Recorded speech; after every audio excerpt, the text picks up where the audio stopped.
আন্তরিক শুভেচ্ছা জানাই। আমি জাতীয় গ্রন্থ কেন্দ্র থেকে এসেছি। সেখানে বই নিয়েই আমাদের সব কাজ। একটি বইয়ের প্রকাশনা উৎসব এজন্য সবসময় আমাদের জন্য অত্যন্ত আনন্দের একটি বিষয়।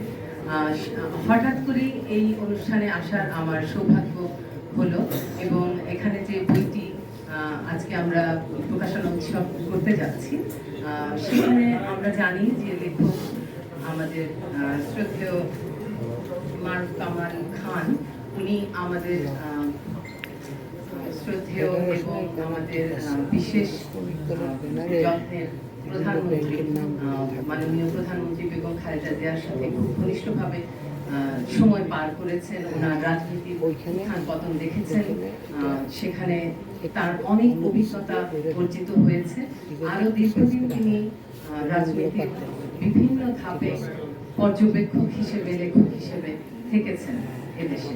সুতরাং এটি নিঃসন্দেহে বলা যেতে পারে যে এই বইটি, যেটা আমরা আজকে মোড়ক উন্মোচন হবে, এখনো আমার হাতে আসেনি। সুতরাং এটা নিয়ে যে খুব বেশি কিছু ভেতরের কথা বলবো সেটা আমার পক্ষে সম্ভব নয়। নিশ্চয়ই দেখার পরে বলতে পারবো। তো এটুকু প্রত্যাশা করি যে বইটি একটি রাজনৈতিক পর্বের খুবই পুঙ্খানুপুঙ্খ বিশ্লেষণ আমাদের সামনে তুলে ধরবে এবং লেখক যেটা তার লেখায় বলেছেন যে এই লেখাগুলো ঠিক সরাসরি চোখে দেখাও আছে, আবার শ্রুতি ঘটনাও আছে, আবার সব মিলিয়ে একটা গল্পের মতো। সুতরাং আমার কাছে মনে হয় যে এই পর্বগুলো আমাদের কাছে খুবই একটা কল্পকাহিনীর মতো লাগবে এবং আমরা অত্যন্ত উপভোগ্য হবে তার এই বইটি।